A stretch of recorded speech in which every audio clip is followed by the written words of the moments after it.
Merci de votre disponibilité. C'est juste quelques éléments d'information supplémentaires que nous voulons ajouter. Ces informations supplétives qui nous viennent du côté du Sud Kivu, où on nous signale la présence d'hommes inconnus qui ont attaqué le sud du Rwanda.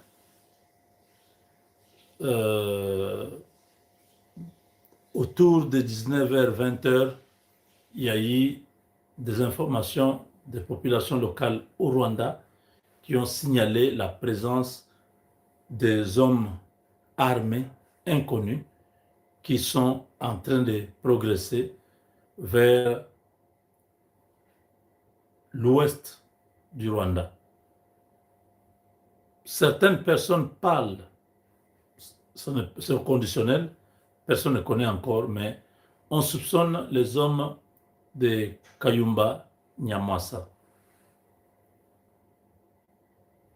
Les hommes de Kayumba Nyamwasa qui ont été déjà vus dans la région, en Ouganda, quelques années avant, au Burundi, dernièrement. Nous ne savons pas exactement où sont-ils, qu'est-ce qu'ils veulent, mais dans le contexte de volatilité politique dans la région, tout peut être envisagé et les Américains voudront même que ce genre de choses puissent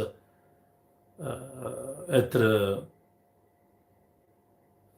formelles pour faire pression sur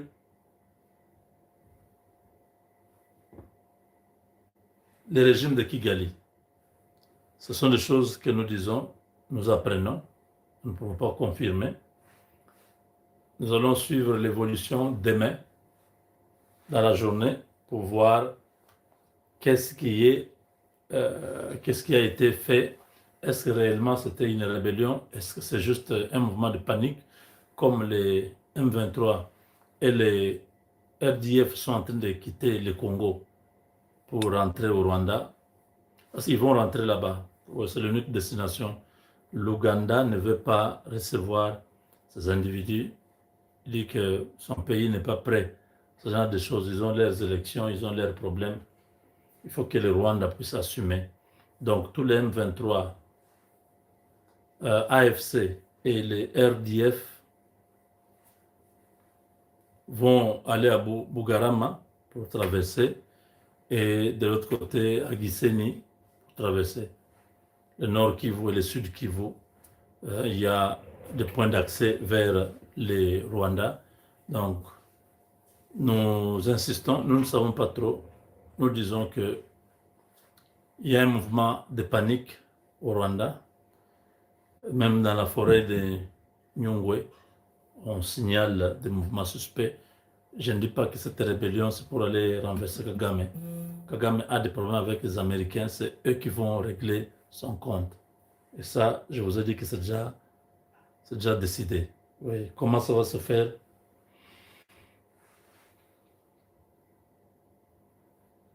Alors,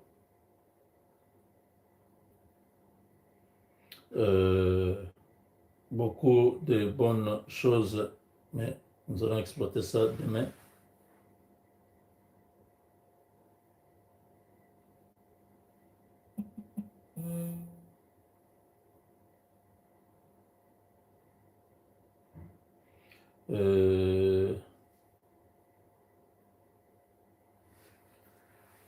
Donc ici,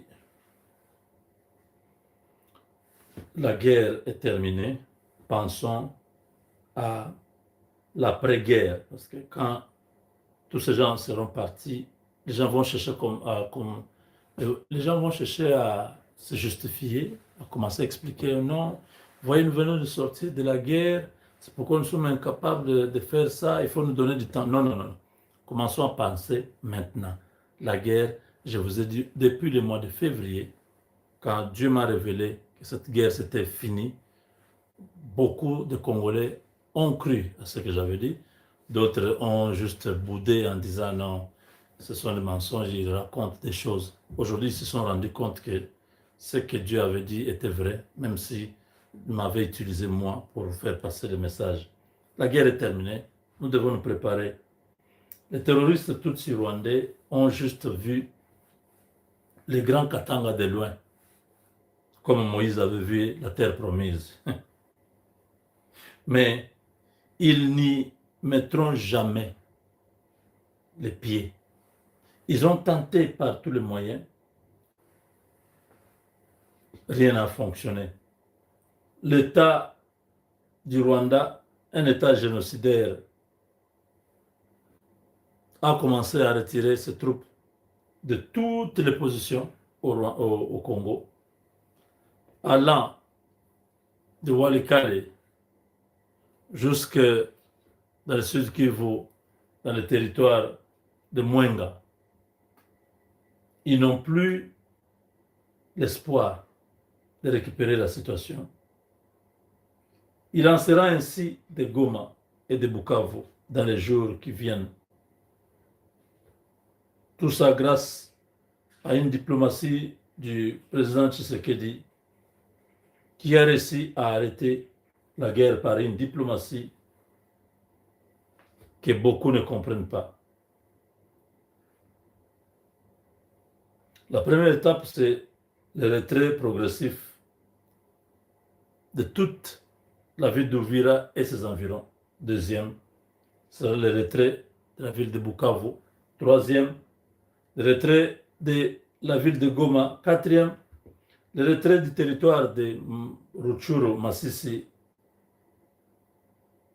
Walikale, Nyiragongo et d'autres localités. Les M23 qui se disaient congolais seront cantonnés à Rumangabo et l'on va étudier cas par cas. C'est là qui sont rwandais, ougandais, etc. vont retourner dans leur pays d'origine, comme Makenga et les autres. Plusieurs militaires rwandais vont rentrer dans leur pays.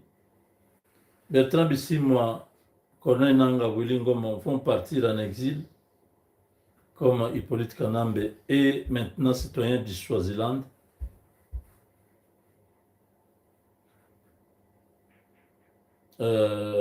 Quelques individus qui ont massacré les Congolais vont être à Ndolo, à Makala ou encore à la prison de Munzenze, la prison de leurs chefs comme Hippolyte Kanambe et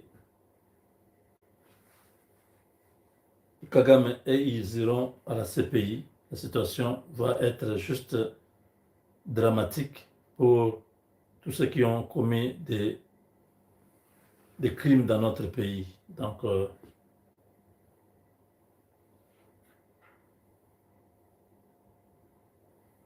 Kagame, c'est un homme très dangereux de notre planète. Lui seul, en 1994, il a commis le génocide de Tutsi en 1994. C'est lui qui a provoqué ces génocides. Donc, c'est lui le promoteur. Mais après 1994, jusqu'à aujourd'hui, il y a un deuxième génocide des Bantous. Il a tué les Hutus rwandais. Il a tué beaucoup de Bantous de la RDC. Donc, à lui seul, des génocides.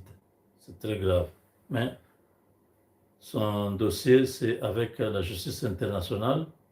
Ce n'est pas à notre niveau. Voilà.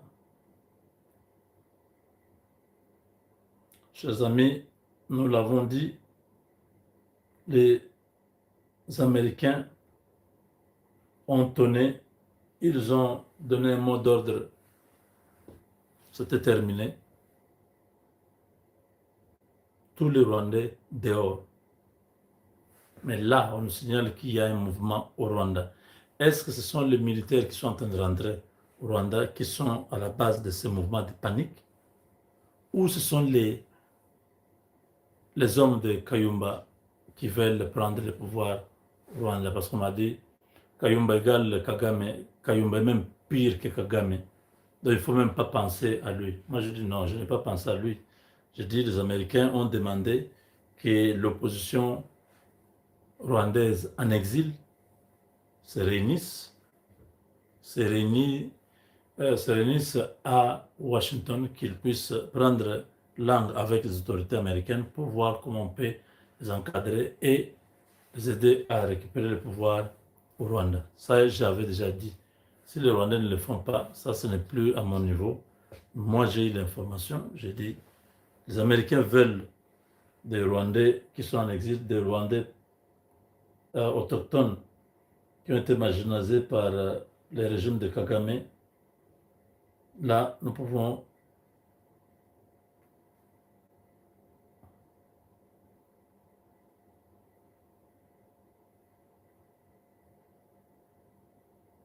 voilà, merci.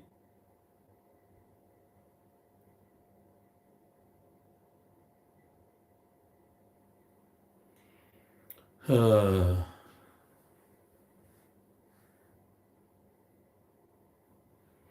les,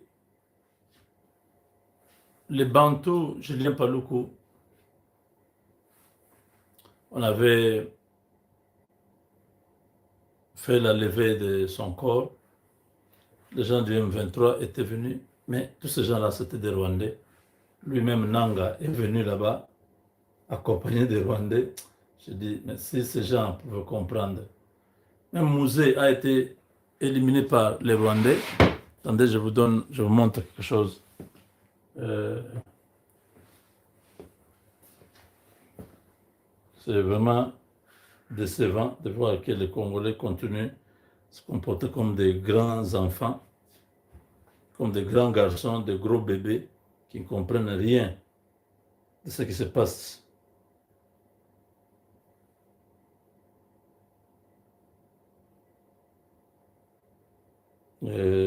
Ça y est où?